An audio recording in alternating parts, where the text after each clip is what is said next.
When I closed my eyes that night, I never expected heaven to visit my sleep. But in the stillness of the night I saw him, radiant, clothed in light brighter than 1,000 suns. His eyes carried both mercy and fire. He looked at me not as a stranger, but as a shepherd looks upon his sheep. And with a voice that seemed to echo through eternity, he spoke. The time is short. Tell my people to awaken. I trembled. Not from fear, but from the weight of his presence. The world we live in feels busy, confident, full of noise. Yet Jesus showed me that beneath all this, many hearts are empty, distracted, and asleep. He said, my people have forgotten how close I am. They sing about my coming, but their hearts are far from readiness. My friend, when Jesus said those words, I felt the ache of his heart. He was not angry. He was longing for a bride pure, alert, and filled with love. He showed me how easily the world steals our time, our phones, our schedules, our pride, our small arguments, and how heaven watches, waiting for us to return to prayer. Then he said, tell them in the final days, what will sustain my people is not knowledge, not wealth, not fame, but intimacy with me. Those words pierced me like lightning. All our churches, all our preaching, all our singing, if they do not draw us nearer to Jesus, they are just noise in the wind. He showed me scenes. Cities filled with lights but dark in spirit, people laughing but lost, churches comfortable but powerless. And then he said, a shaking is coming, but those who build their altar in prayer will stand firm. My heart cried out, Lord, how can we prepare? He smiled and said, do not prepare with fear. Prepare with faith. Keep your lamp full of oil. Love one another. Pray without ceasing. And lift your eyes, for your redemption draws near. Beloved, this dream was not just for me. It is for you. The time to play with faith is over. The time to live half-heartedly is over. We are not called to survive. We are called to shine. When the world grows darker, heaven's light in you must burn brighter. Jesus is calling you, not to panic, but to prepare, not to hide, but to rise. The final move of God on earth will not be about buildings or programs. It will be about hearts fully surrendered. Those who walk in holiness and love will carry the fire of the Holy Spirit wherever they go. When I awoke, my pillow was wet with tears, not of fear, but of urgency. I realized we do not have forever to make our lives count. The dream was not meant to scare me, but to awaken me, to remind me that heaven is real, that time is precious, and that Jesus still speaks. That night, as I lay down to rest, I expected nothing more than sleep. My body was tired, but my spirit was restless, stirred by something I couldn't name. The world had felt heavy lately. So much noise, confusion, and distraction. I whispered a small prayer before closing my eyes, not realizing heaven was about to open its doors. In the silence of my slumber, everything around me began to fade. And suddenly I found myself standing in a realm beyond anything I had ever known. It wasn't a place of imagination or illusion. It was as real as the air I breathe, yet more alive than anything on earth. I saw a light in the distance, soft at first, then growing brighter and brighter until it filled everything. It wasn't blinding, but it pierced through me, as though it could see every hidden thought, every weakness, every unspoken desire. The closer the light came, the more I realized it wasn't just light, it was a presence, a holy presence. I fell to my knees, trembling, not out of fear, but awe. Then I saw him, Jesus, the Son of the living God. He stood before me, clothed in glory, his face shining with a love so deep it could break the hardest heart. His eyes were like rivers of mercy, yet within them burned a flame of truth that no darkness could resist. When he spoke, his voice was like the sound of many waters, gentle yet filled with authority. Each word carried weight, sinking deep into my soul. He said, I have come to awaken you, not to frighten you. You have prayed for my presence, and now I reveal myself, not in fantasy, but in truth. The time is shorter than you think. Those words struck me like lightning. I wanted to speak, but my tongue felt tied. He continued, many say they know me, yet they do not seek me. They sing to me, yet they do not listen. The world has grown numb to my spirit. My people are busy, but they are not burning. His voice carried both sorrow and power, like a father grieving for a child who had forgotten him. As I listened, scenes began to unfold before my eyes. I saw cities filled with light but void of love, churches packed with people but empty of presence. I saw believers chasing blessings but neglecting the blesser. And then I felt his heart, a love so vast it could not be contained, yet a pain so deep that heaven itself seemed to weep. I am knocking, he said softly, but few open. I am calling, but few answer. My children are asleep in comfort while the world burns in confusion. I felt my spirit tremble. His words carried no condemnation, only urgency. It was as though every syllable was a spark meant to ignite something inside me. I could sense that this encounter was not for curiosity or pride. It was a divine summons to awaken, to return to the simplicity of faith, to rekindle the altar of prayer. Then Jesus stepped closer. The closer he came, the smaller I felt. Yet at the same time, the more complete I became. It was as if his nearness exposed every shadow within me and replaced it with light. He reached out his hand, not in judgment, but invitation. I could feel waves of love pouring from his touch. He said, "The time for half-hearted faith is over. The time for sleeping is gone. My people must learn again to walk with me, not just speak about me." His words revealed things I had long forgotten. I realized how often we reduce him to a story, how easily we talk about Jesus as a memory from Scripture, instead of the living, breathing Savior who still speaks, still moves, still transforms hearts today. The dream was not a dream, it was a divine reality, breaking through the veil between heaven and earth to shake me from spiritual slumber. I asked, "Lord, why did you choose to appear this way? Why in a dream?" He smiled, and that smile carried eternity within it. "Because when the world is loud," he said, "I speak in silence. When my children are distracted, I enter their stillness. I come not to entertain their minds, but to awaken their souls." Then he showed me something that made my heart ache. I saw people chasing after success, status, comfort, yet all of it was dust in their hands. I saw souls hungry for truth, yet feeding on the empty promises of the world. He said, "They call it life, but it is only noise. My spirit is knocking at the doors of hearts everywhere. But who will make room for me?" At that moment, I felt the weight of his longing. This was not the Jesus of religion or ritual. This was the Jesus of relationship, a live, real yearning for his people to return. His love was not sentimental. It was fierce. His mercy was not weak. It was mighty enough to shake nations. I wanted to weep, to cry out, to promise I would never let that fire fade. But before I could speak, he said, "You are not seeing this for yourself alone. Tell my people that I am near. Tell them that my return is not a story but a certainty. Tell them that I am still calling, still saving, still forgiving. And tell them that every dream, every vision, every whisper from heaven is not for curiosity, but for awakening." In that moment, I understood what he meant by spiritual urgency. It wasn't about panic or fear of the end times, it was about love. A love so deep that it refuses to let anyone perish. A love that cries out, "There is still time. Wake up before it's too late." The atmosphere around me shifted again. I felt as though heaven was breathing. Angels stood in the distance, their faces radiant, as if waiting for the orders of the King. There was movement, anticipation, a sense that the final chapters of history were unfolding. Yet in the midst of that divine activity, Jesus' attention was on one thing, his people. "I am not coming for a fearful church," he said. "I am coming for a faithful one. Let your heart burn again with my fire. Let your voice be filled with prayer, not complaints. Let your hands serve in love, for the time is near." And then in a moment the light began to fade, but not into darkness, into peace. His presence lingered like a fragrance that could not be forgotten. I opened my eyes and my pillow was wet with tears. I knew this was not a dream from the imagination. It was a visitation. Heaven had spoken. Jesus had come not to comfort me into sleep, but to awaken me into purpose. I realized that divine encounters are not given to make us special. They are given to make us responsible.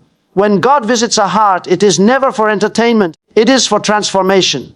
That night was a holy summons to rise, to pray, to live as though eternity was just one heartbeat away. And ever since that moment, I cannot pray the same way. I cannot look at the world with indifference. I cannot treat time as though it belongs to me, because I have seen the eyes of Jesus. I have heard his call. And I know that the encounter in that dream was not fantasy. It was the voice of eternity breaking through time, pleading with us to awaken before the dawn of his return. In that sacred moment when I stood before him, time itself seemed to stop. Yet, even in that stillness, I could feel something moving, something urgent, like a clock that was not ticking toward an ordinary hour, but toward eternity. Jesus looked at me with eyes full of compassion, yet I could sense a deep seriousness in his gaze. He said, "The time is not as long as many believe. The world stands on the edge of its final chapters, but my people are living as if the story will never end." His words struck like thunder, not loud in sound, but heavy in truth. I felt the weight of eternity pressing on my spirit. He showed me scenes of life on earth, people rushing, building, arguing, striving, completely unaware that heaven's clock was nearing its last few seconds. The world seemed consumed by noise, yet underneath the surface, something was shifting. It was as though the foundations of the earth were groaning, creation itself waiting for the final word. I asked, Lord, why does the world not feel the nearness of the end? He answered, because comfort has become a veil. My people have mistaken delay for denial. They think because judgment has not come, it never will. His voice carried no anger, only the ache of love. Tell them, he said, that mercy delays judgment, not cancels it. Every sunrise is a gift, a chance for repentance, for reconciliation, for revival. But the door of grace will not remain open forever. The time of decision is now. The urgency of his tone filled me with trembling. I realized how easily we count our days without understanding their weight. We live as if tomorrow is guaranteed, as if history belongs to us. But in that moment I knew it doesn't. Every heartbeat is mercy. Every breath is borrowed. The Lord showed me how quickly life changes. A disaster, a war, a single word can alter the course of nations. And yet people move on unshaken, unmoved, distracted. Jesus said, they see the signs, yet they refuse to see me. They read the news, but not my word. They discuss the future, but forget eternity. He began to reveal what he meant by the end. It was not only about destruction or chaos. It was about culmination, God's plan reaching its final stage. He said, I am not coming to destroy what I made. I am coming to redeem it fully. But those who ignore the hour will miss their moment. I could feel his heart breaking for a world so attached to what fades. People chase achievements, possessions, approval, all the while ignoring the whisper of eternity that keeps calling, be ready. I saw believers busy with good things, yet empty of spiritual fire. Churches filled with programs but not prayer, sermons without power, faith without fruit. Jesus said, my house is full of activity, but the oil in their lamps is running low. They are preparing for tomorrow, but not for my return. I could feel his grief. He wasn't rebuking to shame, but to awaken. The urgency of his words was like a trumpet sounding across my soul. Time is short, but grace still flows. He spoke again. If my people understood how near the end truly is, they would live differently.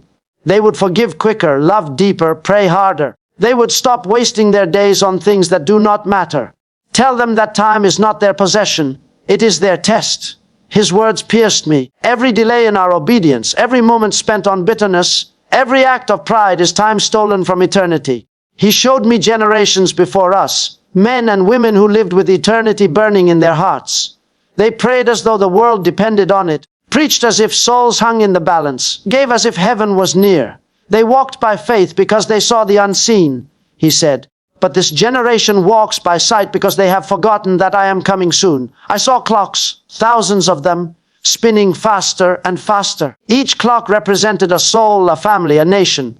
Time was accelerating, yet people were slowing spiritually. I cried, Lord, what can we do? He said, redeem the time. Wake up and make every day count for eternity. Use every word to heal, every resource to bless, every prayer to break chains. The world will not understand, but heaven records every act of obedience. Then I saw nations trembling, governments rising and falling, economies shaking, hearts growing colder. It was not just prophecy, it was reality unfolding. Jesus said, the earth itself is responding to the hour. Storms, wars, rumors, and rebellion. These are the labor pains of a world about to give birth to my kingdom. Yet my people fear the pain instead of preparing for the birth. I realize that urgency is not panic, it is purpose. Jesus was not calling for fear but focus. He said, I do not reveal these things to make you afraid, but to make you ready. Fear paralyzes, but faith prepares. His presence was so full of peace that even in the seriousness of his message, there was hope. I could feel that heaven's countdown was not toward destruction, but toward redemption. The moment when every tear will be wiped, every injustice made right, and every faithful heart will finally see his face. He spoke again. Those who live with awareness of time walk in wisdom. They do not waste their strength on the temporary. They understand that every moment is holy when lived for me. But those who ignore time will be caught unprepared. Like in the days of Noah, they will eat, drink, and celebrate until the door closes.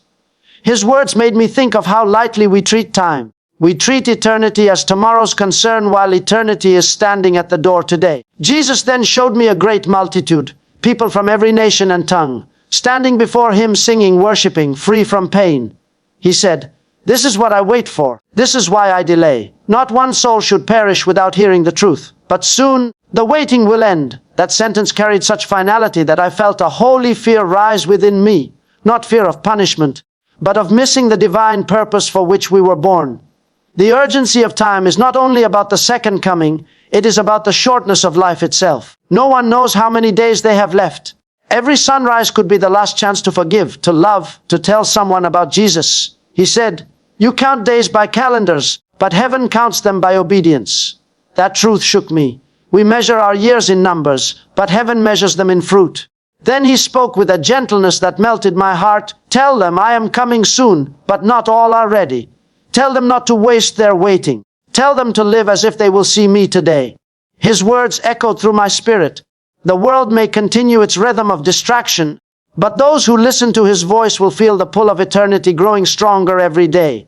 In that encounter, I understood that time is not our enemy, it is our opportunity. God gives time as mercy, not as comfort. He gives days so that repentance can still rise, so that love can still be shared, so that faith can still grow.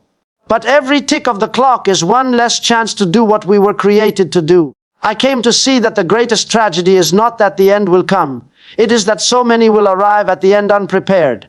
Jesus' message was clear.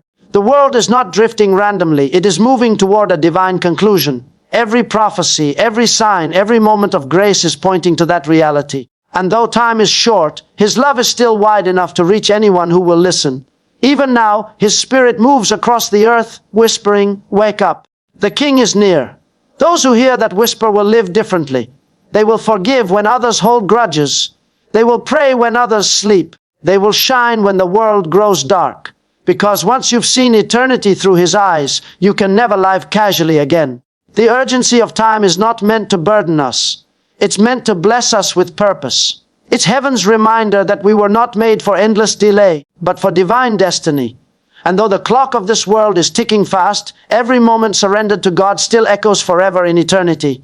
In that sacred encounter, when I stood before the presence of the Lord, I felt his heart in a way I never had before. It was not only a heart of majesty or glory, but a heart of deep sorrow, a sorrow not born from defeat but from love. His eyes looked upon the earth, and I sensed a heaviness, a divine grief that words cannot fully describe. He said, "My church is asleep." His voice carried both compassion and pain. It was the sound of a shepherd whose sheep had wandered far from his call. "My people," he said, "sing of my power but deny it in their lives. They gather in my name, yet their hearts are distant. They say they are waiting for me, but their lamps have no oil." Those words pierced me deeply. I felt the sadness of heaven over a generation that once burned with fire but has now settled for comfort. The Lord showed me a vision. Great cathedrals and small churches filled with people, hands lifted high, songs rising into the air. But when he looked at the hearts, many were distracted. Their minds were full of plans, worries, ambitions, and opinions, but not of him. The worship was loud, but the connection was faint. He said, "They honor me with their lips, but their hearts are elsewhere. They have grown used to my presence, and so they no longer tremble before me." It was as though the Spirit of God was describing a great sleep that had fallen over his people. A spiritual drowsiness that makes believers content with religious activity but blind to divine urgency. I saw people who once prayed with tears now praying in routine. I saw pastors who once preached with fire now preaching to please ears. I saw youth who once desired holiness now chasing popularity. And the Lord said, "The enemy does not always destroy by force. He destroys by distraction." That sentence echoed in me. Distraction is the new deception. The devil does not need to make the church evil. He only needs to make it busy. Busy with entertainment, busy with ambition, busy with comparison. The Lord said, "They no longer wait for me, they scroll. They no longer fast for my presence, they feast on the world. They no longer seek my voice, they seek applause." I felt tears streaming down my face, not of condemnation, but of realization.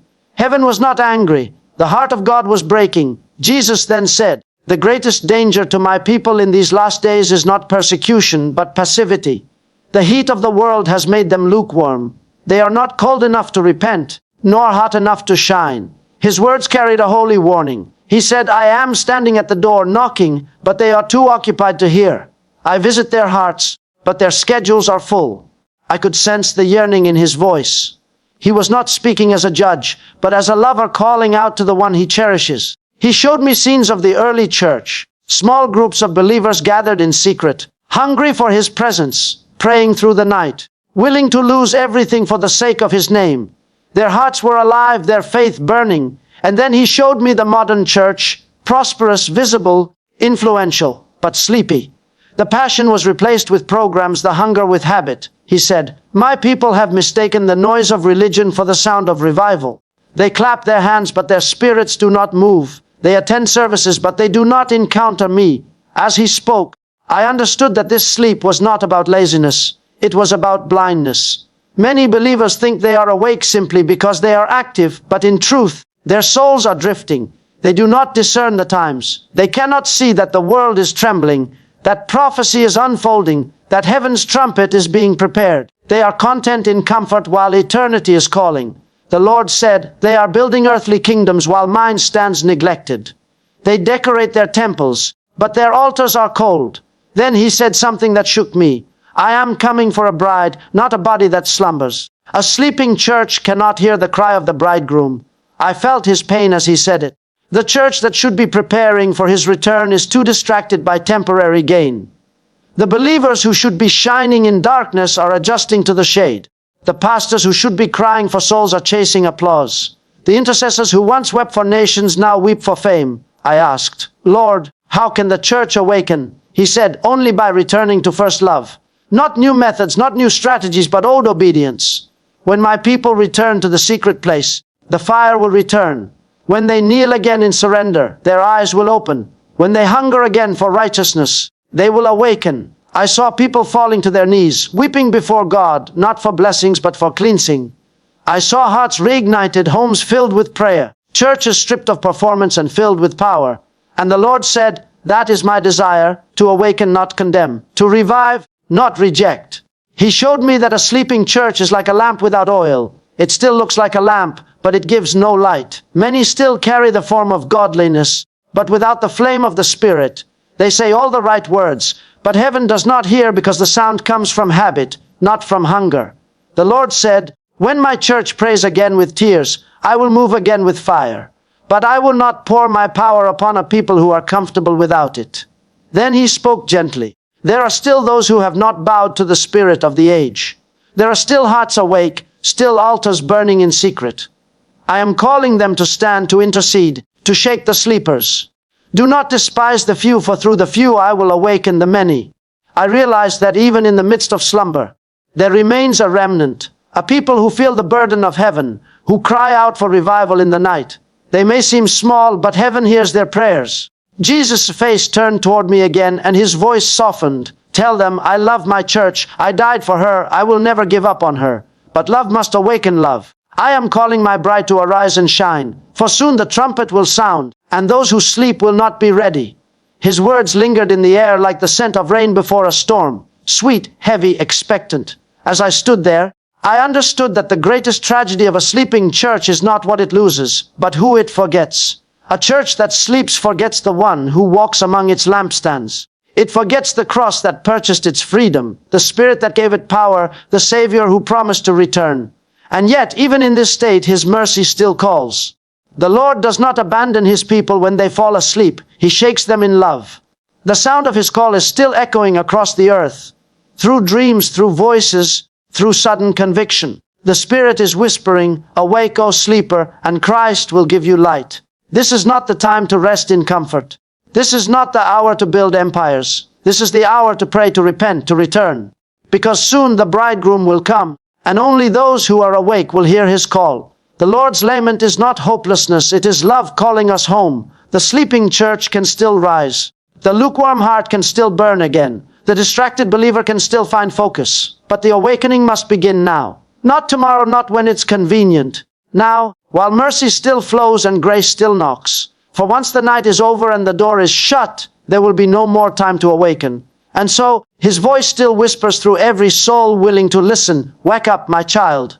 The night is far spent. The dawn is near." When the Lord spoke of his church, there was both love and sorrow in his voice.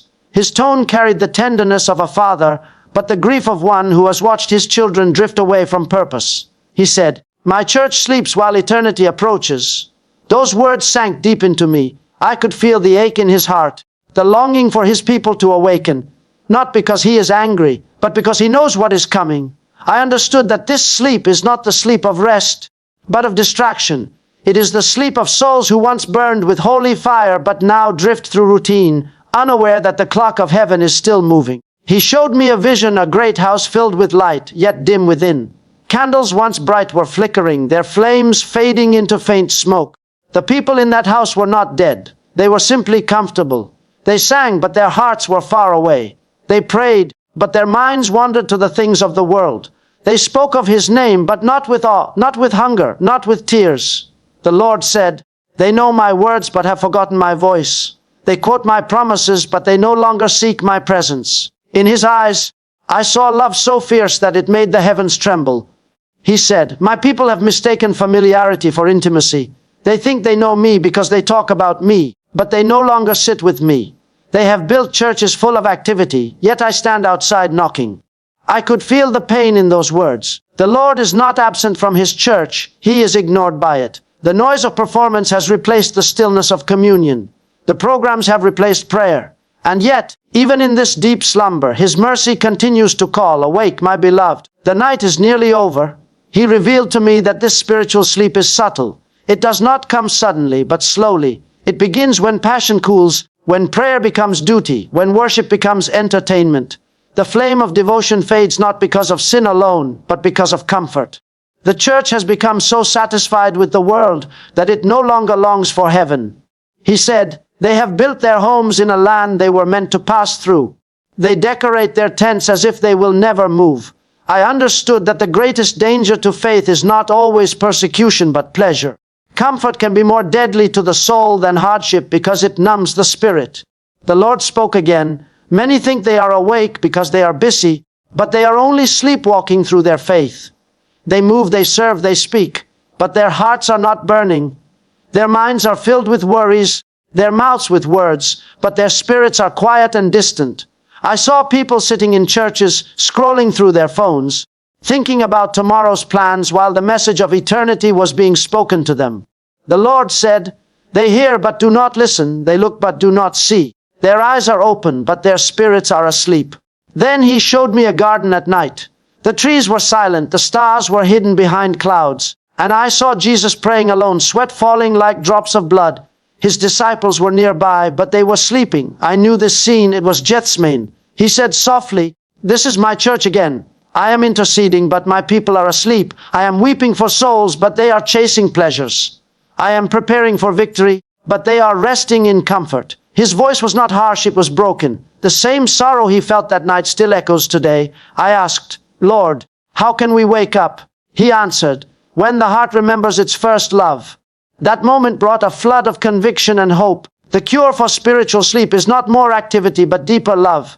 When love for Jesus burns again, everything changes. Prayer becomes joy, worship becomes breath.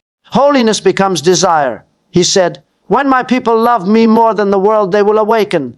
When they long for my presence more than comfort, they will see my glory again." He spoke of a generation distracted by the temporary. They chase influence but forget obedience. They seek platforms but neglect altars. They want blessings without surrender. And when I call them deeper, they turn away, thinking there will always be more time. He paused, and the silence was heavy. "But time is not endless," he said. "The window of mercy is open now, but it will not remain forever. I call them now because soon the night will pass, and those who remain asleep will not hear the trumpet when it sounds." The words, lukewarm, came to my mind, and before I could speak, he said, "Yes, they are neither cold nor hot.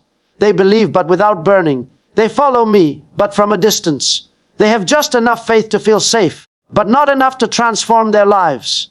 I felt how dangerous that condition is. It is the comfort of religion without the power of relationship. A lukewarm heart can sit in church every week and still be far from God. He said, "Tell them I do not reject them. I am reaching for them, but they must choose, to awaken or to sleep." Then he showed me two kinds of believers. The first were surrounded by noise, distracted by every new thing. Their lamps were half empty, their prayers rare, their faith fragile. The second were quiet but burning. Their rooms were small, their crowds few, but their hearts were alive. They prayed with tears, they worshipped in spirit, and their lamps were full of oil. He said, "Those who stay awake will carry my fire. In the days to come, it will not be numbers that shake the world, but hearts that are awake."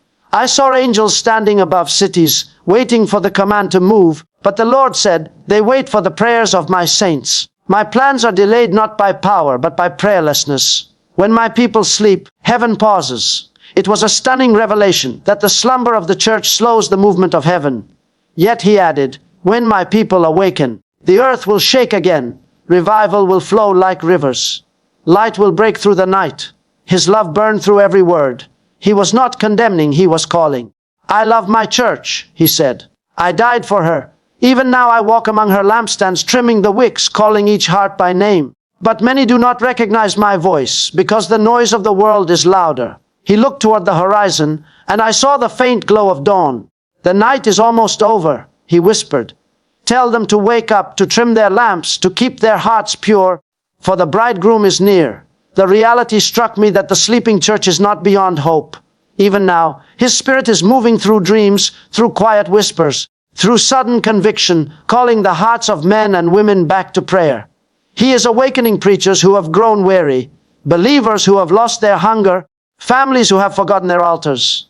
He is stirring those who will stand in the gap, who will cry again for souls, who will say, here I am, Lord, awaken me first. The Lord's lament is not hopelessness, it is an invitation. The sleep of the church can end when even one heart begins to burn again. Every awakening starts with a single soul who refuses to slumber. The world may grow darker, but a single flame of faith can still ignite 1,000 others. And so, his spirit continues to whisper through the noise of our days. Wake up, my child. The hour is late, but my mercy is not gone. Return to your first love, and I will clothe you with power once more. In his voice I heard the heartbeat of heaven, a patient, pleading rhythm that calls the bride to rise. The sleeping church is not forgotten. She is beloved, and her Lord still walks among her, waiting for her eyes to open, her heart to burn, and her voice to cry out once again for his kingdom. And when she awakens, the world will know that Jesus still reigns, still speaks, and still waits for his people to rise from their slumber. When the Lord spoke of the days to come, his words carried both urgency and mercy. There was no fear in his tone, only truth wrapped in compassion. He said, the days ahead will test what is real. Those words echoed like thunder in the spirit. He was not warning to frighten, but to prepare. He said, tell my people that holiness and prayer are not optional. They are the anchors that will keep them standing when the earth trembles. I understood then that holiness is not a strict code of behavior. It is a shield of divine protection. Prayer is not merely a ritual. It is the breath that keeps the soul alive when everything else fails. He showed me a vision of a great storm sweeping across the nations. The winds of deception, fear, and temptation blew fiercely. Many trees looked strong at first, tall and proud, but their roots were shallow. When the storm came, they fell quickly. But there were others, smaller, humbler trees, whose roots went deep into unseen soil. They bent, but they did not break. The Lord said, these are those who have walked in purity, faith, and prayer. They will not be moved. The shaking will not destroy them, but reveal them. The call to holiness is not a call to perfection. It is a call to separation. It is a call to live different from the world, to refuse compromise, to choose the narrow road when everyone else takes the broad one.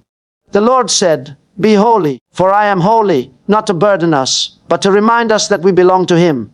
Holiness means the world no longer defines who we are. His presence does. It is not about outward performance, but inward devotion. It begins in the heart before it ever reaches the hands. Jesus said, the enemy is not afraid of churches filled with people. He fears churches filled with purity, because a pure heart carries authority. The prayers of the righteous still shake heaven. When sin dulls the spirit, prayer becomes powerless. But when the heart is clean, even the whisper of faith becomes a mighty weapon. The Lord said, in the days ahead, only those who walk in purity will see clearly. The impure will stumble in confusion. But those who walk in holiness will walk in light. I understood then that holiness gives vision. It allows us to discern truth from deception, love from lust, God's voice from the noise of the world. He showed me how the enemy works to pollute hearts little by little. Not through obvious evil, but through subtle compromise. He said, Satan no longer needs to persecute my people, he entertains them. He no longer needs to tempt them openly, he distracts them quietly. The poison seeps through screens, through thoughts, through endless desires. Many lose their purity not in rebellion, but in carelessness. And yet even here his voice calls, come out and be separate. Wash your robes in my blood again. Return to the place of holiness where your spirit breathes freely. Then he spoke of faith. He said, faith will be your currency in the storm. When the systems of the world shake, when fear grips the nations, those who trust me will not lack. I saw a people standing while others collapsed in fear. Their eyes were not on the chaos but on the throne. Their faith was not in what they saw but in what they believed. The Lord said, tell them, the days ahead will not be survived by knowledge but by faith. Those who walk by sight will stumble, but those who walk by faith will soar. A faith is not just believing that God exists. It is believing that He is faithful, even when everything around you contradicts it. It is trusting His promises when the night is longest. It is holding on when nothing makes sense. He said, the shaking will separate those who speak faith from those who live by it. True faith is proven in storms, not in sunshine. And those who anchor themselves in God's word, who choose to believe when others doubt, will shine like stars in the darkness. Then He turned my heart toward prayer. His eyes grew tender as He said, my people have forgotten the secret place. They know how to gather, but they have forgotten how to kneel. They know how to sing, but not how to listen. They speak much, but they do not commune. He showed me that the power of the early church did not come from their numbers, but from their prayers. They had no buildings, no technology, no wealth, but they had fire, and that fire came from prayer. He said, the days ahead will not be survived by human strength, but by those who know how to dwell in my presence. Tell them to return to the upper room, for only there will they receive the strength to stand. I saw men and women hidden in small rooms, praying through tears, praying in tongues, praying through pain. The world did not see them, but heaven did. From those rooms, waves of light spread across cities. The Lord said, when my people pray, I move. When they stop, darkness advances. Prayer is the breath of my kingdom on earth. A prayer, He reminded me, is not begging God. It is aligning with Him. It is where heaven's will is birthed in human hearts. Without prayer, faith weakens. Without prayer, holiness fades. Prayer keeps the fire alive. The Lord said, many of my people pray only when they are in need. But I long for those who pray because they love me. Prayer is the meeting place of love. It is where hearts are transformed, burdens lifted, and purposes revealed. He showed me how the future will require a praying people. There will be confusion, deception, and fear, but those who dwell in prayer will live in peace. He said, my presence will be their refuge. When the world trembles, they will stand because they have stood before me. Prayer builds endurance. Every time we kneel, our roots go deeper. Every whisper of prayer adds strength to the soul. Those who live in prayer will not just survive the shaking, they will shine through it. I saw that in the coming days the world will grow darker, but the church that prays will grow brighter. The Lord said, I am raising intercessors who will stand between heaven and earth. Through them, I will hold back storms, heal lands, and save souls. He reminded me that revival always begins on the knees. Every great move of God started in hidden rooms where someone refused to stop praying. The future belongs to those who pray. The Lord's voice grew soft again.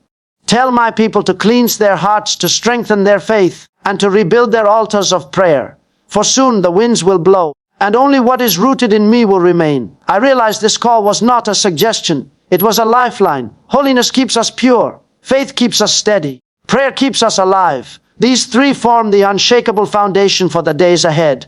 He looked into the distance as if seeing generations yet to come and said, the shaking will not destroy my people. It will refine them. I am calling them higher to holiness, to faith, to prayer. Those who respond will carry my presence into a weary world. They will not fear the storm because they will walk with the one who calms it. The words lingered in my spirit like fire. Purity is power. Faith is sight in darkness. Prayer is breath in battle. Those who hold to these will stand when others fall. For the Lord is not preparing His people to escape the world, but to overcome it. And through holiness, faith, and prayer, His light will shine brighter than ever in the shaking days to come. When the Lord spoke about the days to come, His words carried both warning and deep sadness. He said, because iniquity will abound, the love of many will grow cold. Those words were not merely about emotion, but about the condition of the human heart. The Lord's eyes looked upon the earth, and I could sense His grief. He said, the greatest sign of the end is not the wars or the famines, but when love begins to die. It was as if He was showing me that before the final shaking, there would be a quiet freezing, a slow, unseen loss of warmth in the hearts of humanity. I saw people walking through the streets, surrounded by crowds yet isolated, scrolling through screens yet untouched by compassion. They were connected by technology but disconnected in spirit. The Lord said, "The world will grow colder not because of the weather, but because hearts will be consumed by self. Self-preservation will replace self-sacrifice. People will protect their comfort more than they protect their brother. The cries of the suffering will echo, but few will stop to listen. Even within the church, love will be tested. Offenses will multiply, divisions will rise, and what once was unity will fracture into pride."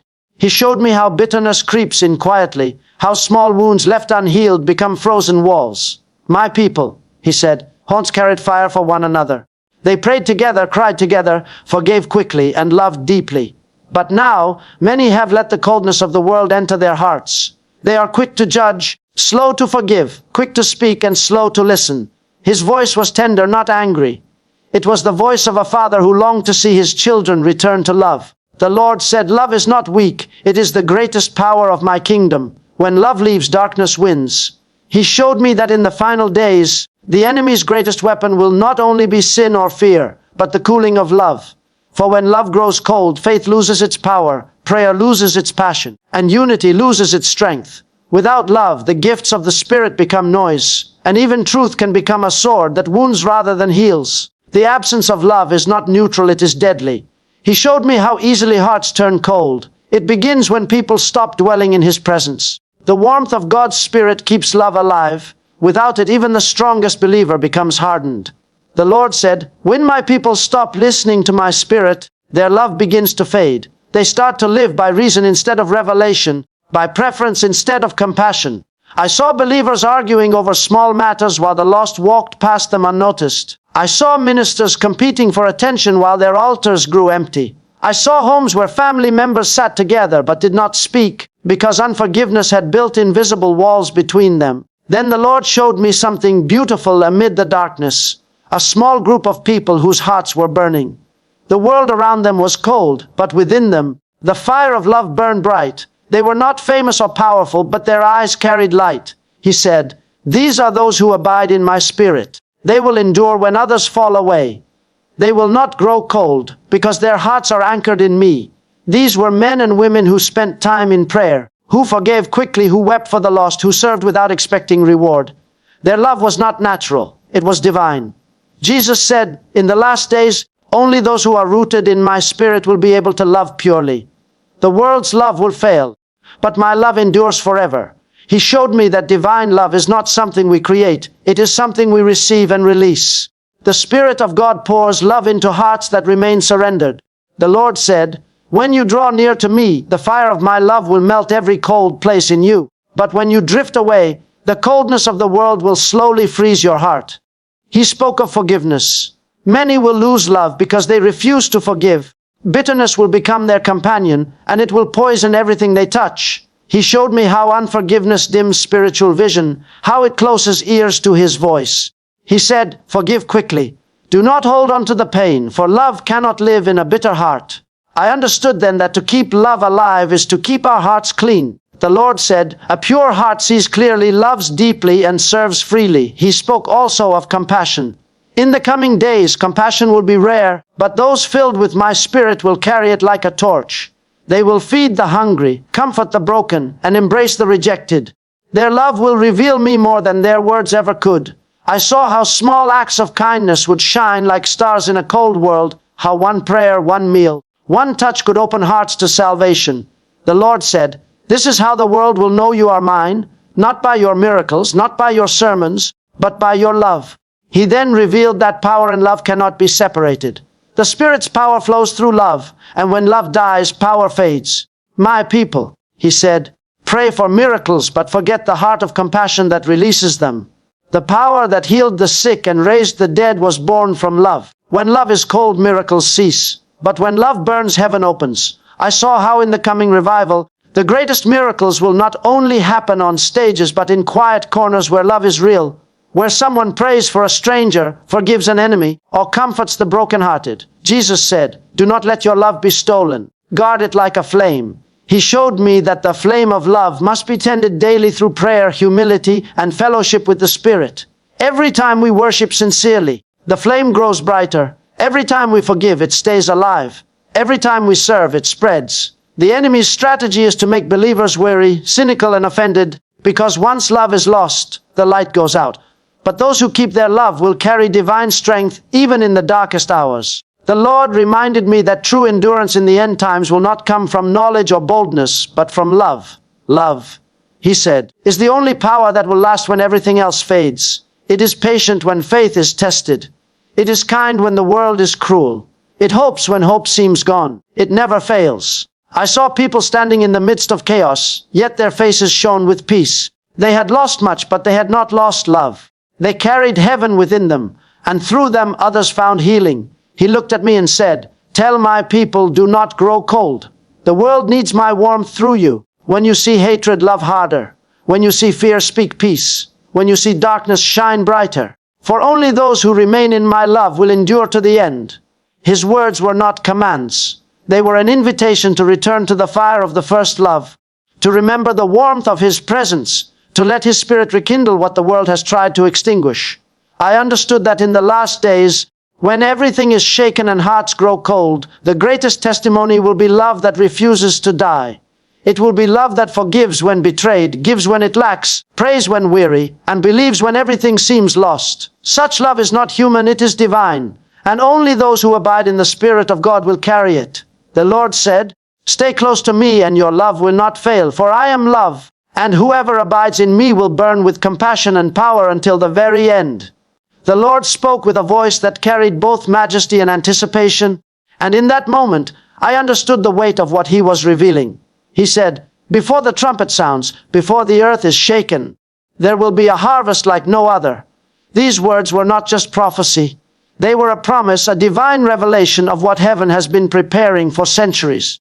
He said, "The time is coming when my spirit will sweep across the nations, drawing hearts that have long been hardened.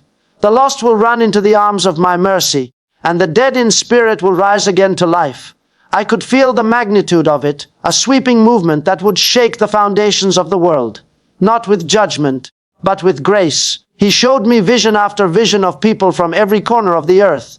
Cities filled with crowds who had never heard his name, yet suddenly, they stopped in their tracks. Men and women, young and old, stopped chasing their own ambitions and looked toward heaven. They fell to their knees in streets, marketplaces, and homes crying out for forgiveness, and he said, "These are the moments the heavens have waited for. The harvest is ripe, and the laborers are ready."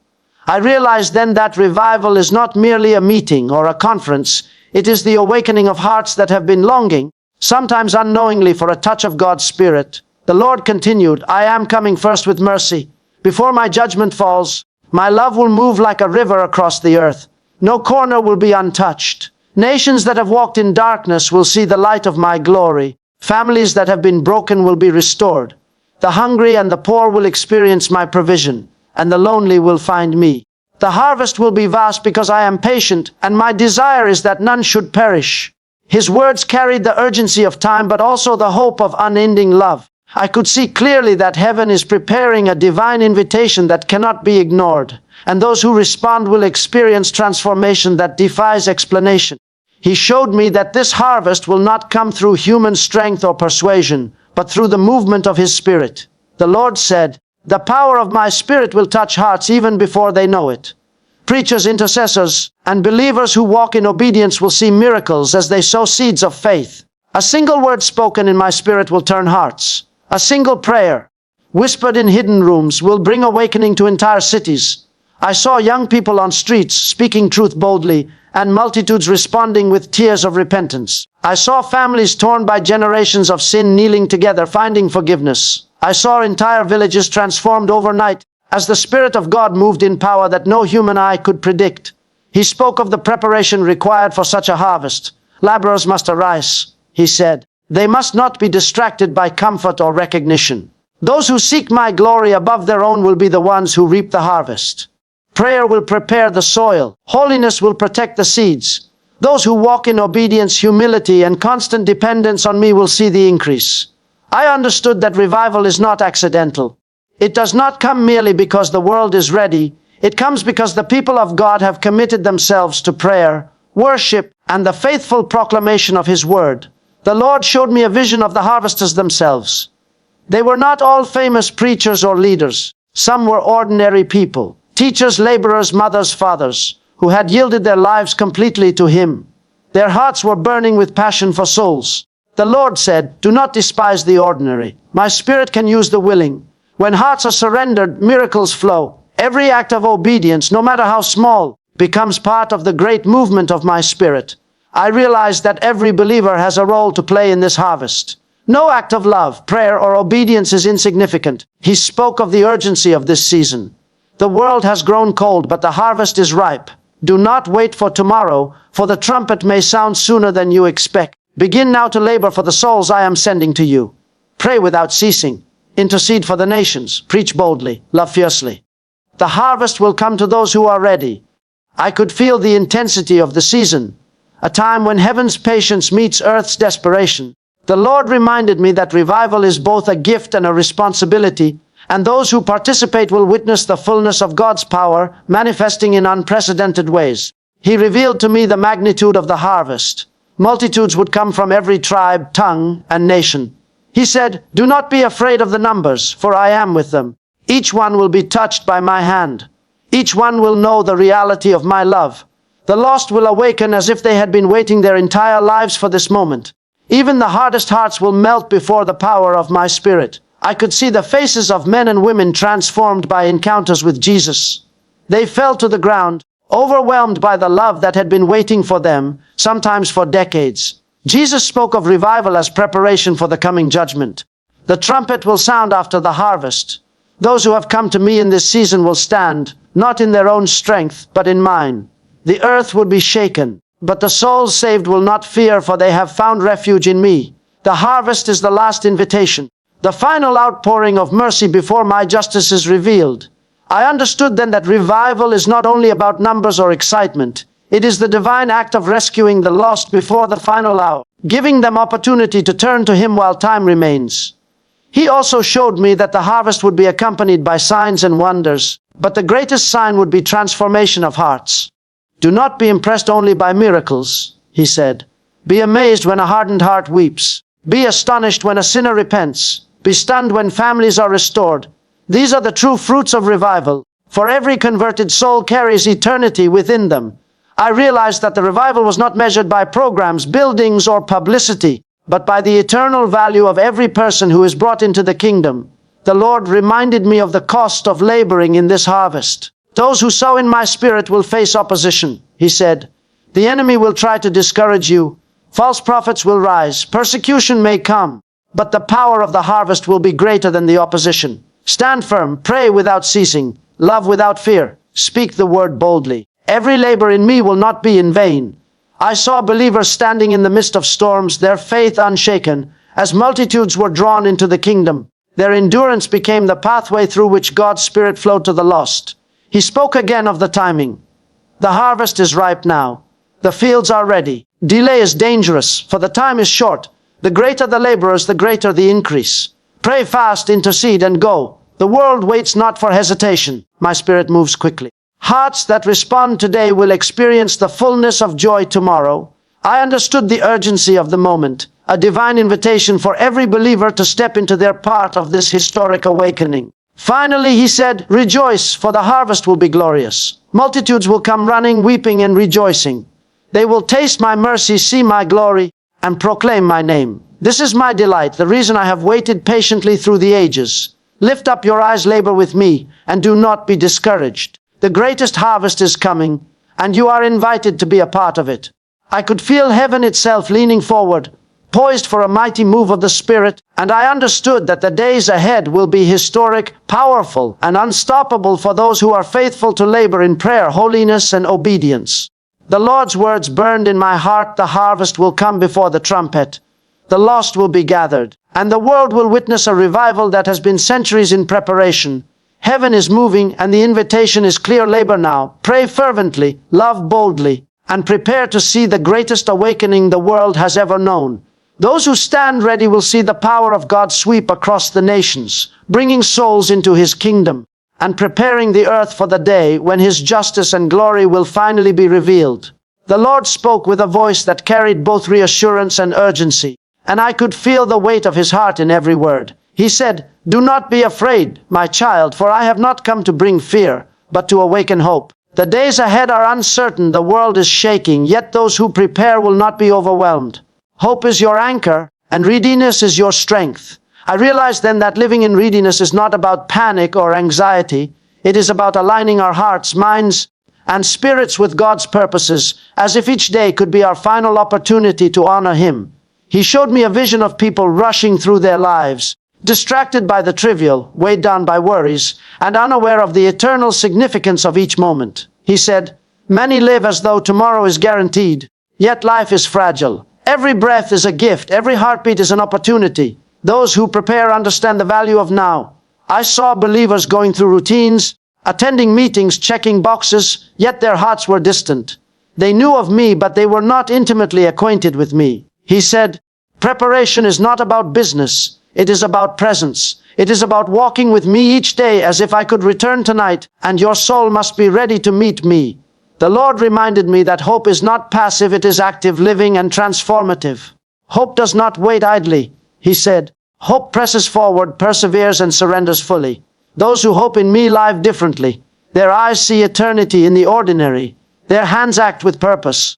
Their words bring life rather than empty chatter. Hope fuels the readiness of the heart. I understood that hope and preparation are intertwined. To hope in His return is to live with intentionality, to steward time wisely, to love deeply, to forgive quickly, to pray constantly, and to walk in obedience. He showed me a vision of a house, simple and humble, yet inside it radiated light. The occupants were ordinary people, yet their hearts were ablaze with anticipation. They prayed with fervor, studied His word diligently, and served their neighbors faithfully. He said, "These are the ones who are prepared. They live as if tonight could be the last moment they have on earth, yet they do not live in fear. They live in faith, in hope, and in love." I realized that preparation is not only spiritual, it transforms every aspect of life. Daily choices, conversations, and priorities reflect the urgency of readiness. The Lord emphasized that readiness does not mean perfection. "I do not expect my people to be flawless," He said. "I expect them to be faithful. I expect hearts that turn to me continually. The world will shake, nations will tremble, but those who abide in me will endure. They will not be overwhelmed because their hope is anchored in me, not in circumstances." He showed me people making mistakes, yet running to Him for forgiveness. And in their humility, I saw the strength that comes from dependence on God rather than reliance on self. Jesus spoke of the urgency of the hour. Time is fleeting. The nights grow darker. Deception will increase. But the one who lives with hope and readiness will shine brightly. They will not be surprised by trials or shaken by calamity. They will stand firm because their foundation is my Spirit, and their hearts are aligned with my word. I saw that living prepared is not about predicting the future, but about aligning with God's will today. Each act of obedience, each moment of prayer, each choice to love and forgive builds the readiness of the soul. He reminded me that preparation includes relationships and stewardship. "Do not neglect those around you," He said. "Love your family. Encourage your friends. Care for the broken." The one who walks in readiness knows that their impact matters not just for eternity, but for the moments that are passing now. Time is the currency of life, and every moment spent in my presence strengthens the spirit for what is coming. I saw people investing in others, teaching children, comforting the lonely, and sharing the gospel. This, He said, is the practical side of hope, the living expression of faith in action. He spoke of prayer as central to readiness. "Prayer is the engine of preparation," He said. "Without it, hope becomes wishful thinking. Without it, readiness becomes empty ritual. Those who pray daily, who commune with me, who pour out their hearts before my throne, will be strong when the days grow difficult." Prayer aligns the heart with my spirit and brings clarity to decisions. Prayer keeps the soul awake when the world grows weary. I saw people praying through nights, interceding for nations, and hearing God's voice clearly. They were not fearful, they were prepared. The Lord also showed me that hope sustains endurance. "Many will grow weary in the last days," He said. "The enemy will increase his attacks. Trials will rise like storms. Nations will shake. Yet hope is the anchor that will hold. Those who walk in hope will stand firm when others fall. They will shine like beacons of light in darkness because they have chosen to trust me, even when everything around them seems unstable." I realized that hope and preparation work together. Hope fuels endurance, and preparation provides the stability to stand firm, He emphasized that readiness is a daily practice. Do not wait for a crisis to prepare. Do not assume tomorrow will be easy. Live each day as if it is your last opportunity to serve me, to love deeply, to speak truth, and to walk in obedience. Read my word. Pray without ceasing. Seek my face continually. Be holy in your conduct. Let your heart not be distracted by the things of this world, but fix it on me. I saw how ordinary choices, resisting anger, showing kindness, serving quietly, become spiritual fortifications when lived consistently. Jesus reminded me that his return is imminent, yet he is patient. I am coming soon, but my mercy continues. The trumpet will sound, yet my spirit is still moving. Hope is alive, and those who prepare will reap the rewards of readiness. Live not in fear, but in expectation. Let every action, every thought, every word be seasoned with the awareness that I could return tonight. This is the heart of preparedness, constant vigilance balanced with peace, anticipation paired with trust. I saw the fruit of such hope and preparation: peace in the midst of chaos, joy in the midst of trials, clarity in the midst of confusion. Believers walked boldly in love, shared their faith without hesitation, forgave without grudges, and served without expecting recognition. They did not live in fear of the unknown. They lived in confidence in the one who holds eternity in his hands. Their lives were a testimony that readiness does not bring anxiety. It brings freedom, power, and peace. The Lord's final words were tender but commanding: prepare, my people. Hope in me, live each day with purpose. Do not be distracted. Do not grow weary. The night is coming, but your heart can shine with the light of my presence. If you live as if I could return tonight, every day becomes sacred. Every moment becomes precious. Every action becomes eternal. Stand ready, and your hope will not be in vain. I realized that this is not just a message for tomorrow, but for today. Hope transforms life, and preparation makes it eternal. In those moments, I understood that living with readiness is not an added duty. It is a calling, a privilege, and a joy. Hope keeps the soul awake. Preparation keeps the heart aligned, and each day lived with the awareness of his imminent return brings peace that surpasses understanding. It is the combination of faith, love, and vigilance that will allow believers to endure, shine, and triumph in the days to come. To live each day as if Jesus were returning tonight is to live fully, faithfully, and courageously, knowing that every heartbeat can be surrendered in devotion and every life can be a witness to his glory. And so, the message is clear. Do not be lulled into complacency. Do not wait for the world to shake you awake. And do not put off the matters of your soul. Each day is a gift. Each moment a sacred opportunity to draw near to God, to live in holiness, to pray without ceasing, to love with a heart aflame, and to walk in readiness. The hour is urgent, yet filled with hope. Those who anchor themselves in his spirit, who live as if Jesus could return tonight, will stand unshakable when the storms of the last days come. Let this be your resolve: to live fully surrendered, to love without hesitation, and to shine as a light in the darkness. Because the one who is coming soon is faithful, and those who prepare will not only endure but will carry his glory into eternity.